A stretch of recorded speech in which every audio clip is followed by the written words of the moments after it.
प्रेमी साथियों, यह जो शब्द है दरिया साहेब मारवाड़ वाले शब्द का दूसरा पद है, जिसका विवरण इस प्रकार से है। मथुरा काशी जाए द्वारिका, 68 तीरथ नहावे, सतगुर बिन सोधा नहीं कोई, फिर गोता खावे। दरिया साहब मारवाड़ वाले हम सभी जीवों को यह समझाते हैं कि हम अपने आप को पवित्र होने के लिए, परमात्मा तक पहुंचने के लिए हम मथुरा जी जाते हैं, जहां श्री कृष्ण जी का अवतार हुआ। काशी जी जाते हैं,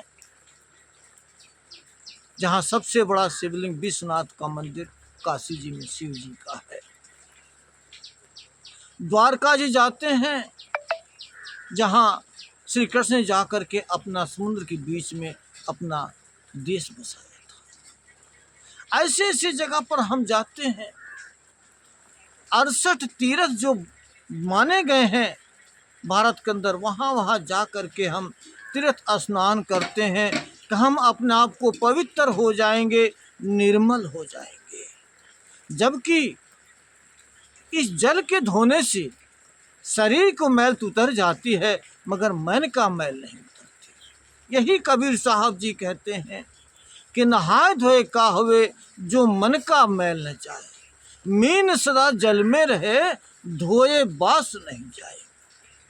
यही कबीर साहब जी समझाते हैं कि नहाने धोने से, तीर्थों पर जाने से तो हमारे मन का मैल तो नहीं उतरता, शरीर का मैल तो जरूर उतर जाता है।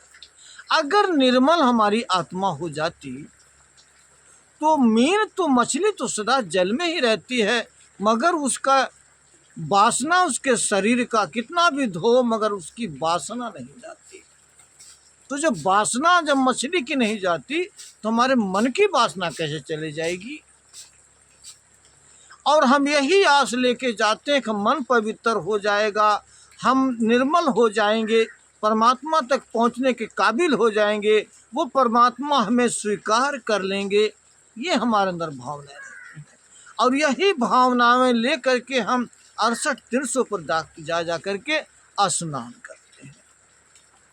मगर ये स्नान हमारे ऐसा नहीं कि निष्फल हो जाए, निष्फल नहीं होता। हम जो भी कर्म करते हैं उसका फल तो हमें मिलता ही मिलता है। संसार के जितने भी कर्म करते हैं, बुरा करें बुरा फल मिलेगा और भला करें तो भला फल मिलेगा। मगर संसार से निकलने का जरिया है, साधन ये संसार का कर्म नहीं है।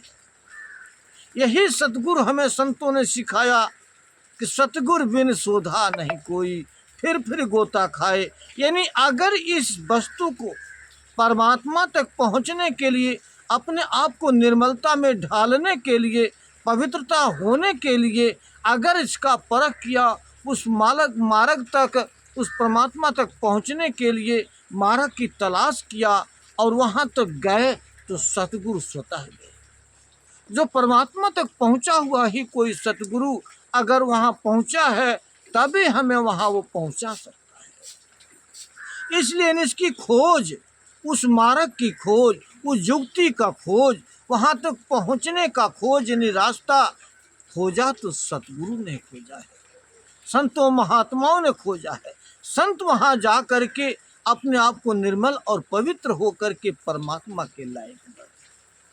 और कैसे बने, क्या युक्ति है, जो सतगुरु ही जानते हैं, वो हमें नहीं पता। सतगुरु ही अपनी युक्ति देते हैं, वो अपना निर्मल ज्ञान देते हैं जो भटकन से छुड़ा सकते हैं। अगर खोजा तो सतगुरु ने खोजा, लेकिन सतगुरु तक जब हम जाएंगे तभी तो हम उस ज्ञान को पा सकते हैं। मगर संसार के मन माया से, संसार के पदार्थ से, संसार के मोह से इतना हम ग्रसित हो चुके हैं कि इससे निकलना ही हमारा मुश्किल हो गया है। हम संतों महात्माओं के शरण में जाते ही नहीं हैं। यही कारण है कि हम संसार में भटका खाते रहते हैं, गोता खाते रहते हैं। आज हम जैसा कर्म किया, अच्छे कर्म किए तो अच्छे फल भोगने का हमें मिला, मगर नहीं, अगर जो सही कर्म नहीं किया, मानवता कायम नहीं किया, तो हम फिर 84 में आकर कीड़े मकोड़े कुकुर बिल्ले हमेशा बनने के लिए हम तैयार रहते हैं। हमारे लिए 84 का द्वार खुला हुआ है। अगर हमने सत्कर्म किया, संतों महात्माओं की सेवा किया, उनके हुक्म पर चले, तभी हमारा कोई सही मार्ग मिल सकता है। अपने मन के मर्जी से चलने से, अपने मन की चतुराई करने से कभी हमें मार्ग नहीं मिल सकता। यही कारण है कि बार बार संसार में हम आते और जाते रहते हैं, जो कि संसार से हमारा आने जाने का सिलसिला कभी टूटता नहीं, वो चलता ही रहता है।